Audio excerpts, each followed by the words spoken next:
안녕하세요. 오늘은 빛과 입자의 상호작용으로 인해 나타나는 콤프턴 산란에 대해서 한번 배워보고자 하겠습니다. 콤프턴 산란 방정식을 유도해보고 그 결과에 대해서 한번 분석을 해보는 시간을 가져보았으면 좋겠어요. 자, 먼저 이 콤프턴 산란 자체는 일단 포톤이라는 빛이 존재해야 해요. 빛이 입자라고 가정을 한 그런 산란입니다. 즉, 이 산란이 증명됨으로써 빛이 입자성을 띠고 있다는 사실 또한 입증해 볼 수 있는 것이죠. 먼저 포톤이 전하를 가지고 있는 입자와 충돌을 했을 때 그 관계성을 한번 유도를 해볼 거예요. 포톤이 입자와 상호작용을 함으로써 파장이 증가하는데 이는 즉슨 파장이 증가함으로써 에너지가 줄어든 것입니다. 그림으로 나타내면 자, 다음과 같이 나타낼 수 있고요. 람다가 충돌 전 그리고 람다 다시가 충돌 후이고 이 입자와의 충돌로 인해서 어느 정도 방향이 바뀌게 되죠. 그 방향이 얼만큼 바뀌었는지를 세타각으로 나타낼 수 있습니다. 자, 그러면 저희가 이번 콤프턴 산란 방정식을 유도하기 위해서 사용할 두 가지를 고려해 볼게요. 첫 번째는 에너지 보존이에요.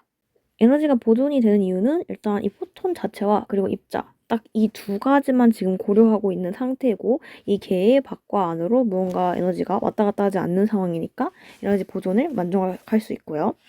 또 하나 더 운동량이 보존되죠. 이 두 가지를 만족한다는 가정하에 한번 방정식을 유도해 보도록 하겠습니다.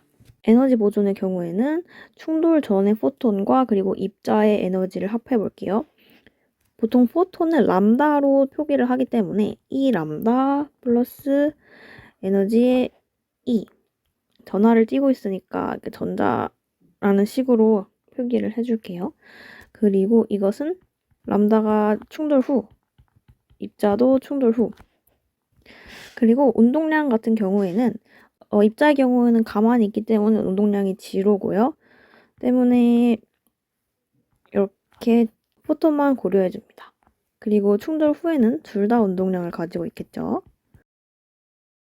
먼저 포톤, 즉 빛의 에너지 같은 경우에는 하뉴, 플랑크 상수와 진동수를 곱한 것이 즉 에너지이기 때문에 이와 같이 나타낼 수 있겠죠. 충돌 후도 마찬가지예요.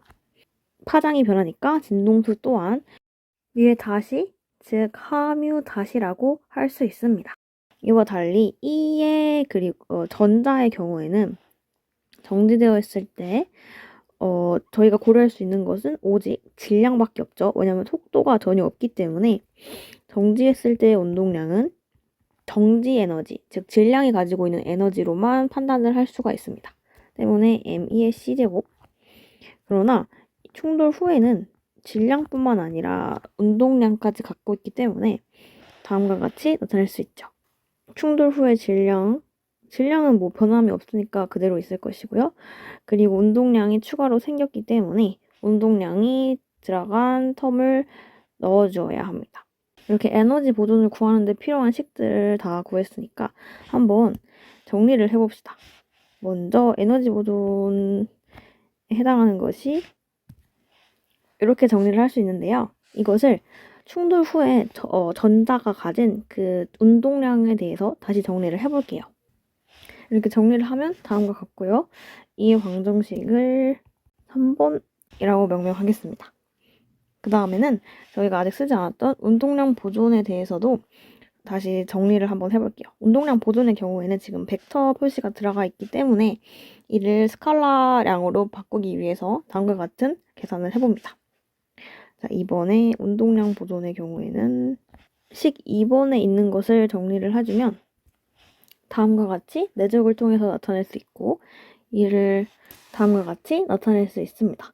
자, 그럼 이제 이 식에서 P 람다와 그리고 P 람다 다시를 다른 모양으로 변형을 시켜줄 건데요. 그 전에 자리가 부족하니까 잠깐 지우고 돌아올게요. 자, 여기서 이 식의 양변에 C의 제곱, 즉 빛의 속도의 제곱을 양변에 곱해 주겠습니다. 그러면 다음과 같이 나타낼 수 있고요.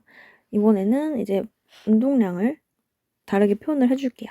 어떻게 표현을 해줄 거냐면 PR은 C분의 하뮤로 표기를 해줄 거예요. 왜냐면은 하뮤가 에너지고 그리고 C가 속도기 때문에 에너지를 속도로 나누어주면 운동량이 되니까 이렇게 바꿔줄 수 있는 겁니다. 그러면 똑같이 해주면 P의 람다 다시 또한 C분의 하뮤 다시 라는 것을 알 수 있죠.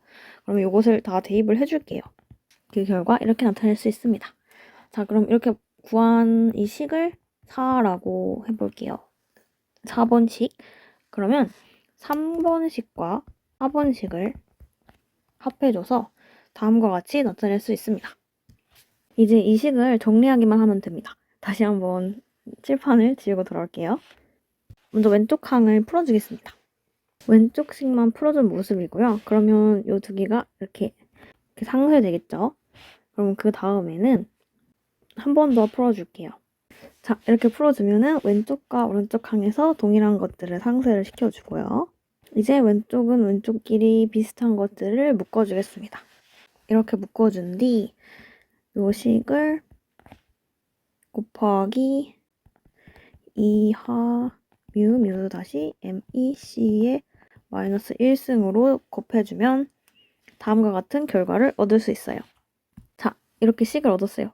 이게 최종 결과의 모습이고 좀 더 쉽게 저희가 보기 위해서 람다와 뮤, 즉 파장과 진동수를 곱하면 속도인 거 아시죠? 때문에 람다 다시 뮤 다시도 전부 C입니다.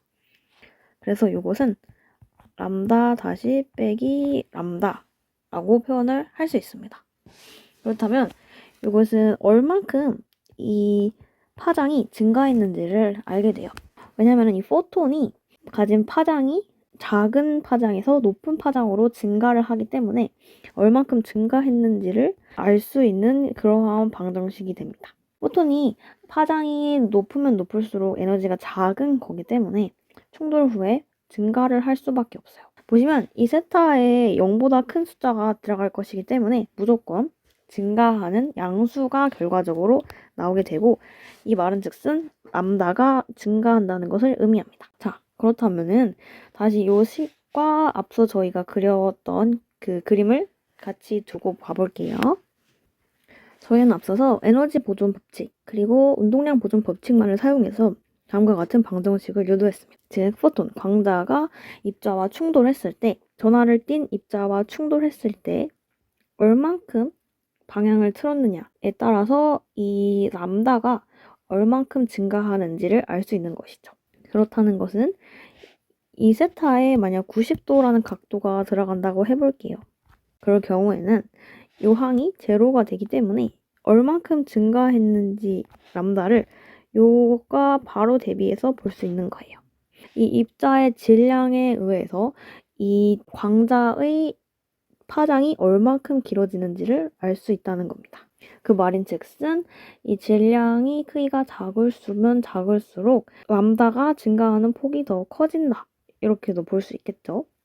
혹은 이 세타의 변화에 따라서 이 광자가 충돌 후에 어느 방향으로 나오는지에 따라 어떤 람다를 가지고 있을지까지 예측을 해볼 수 있는 겁니다.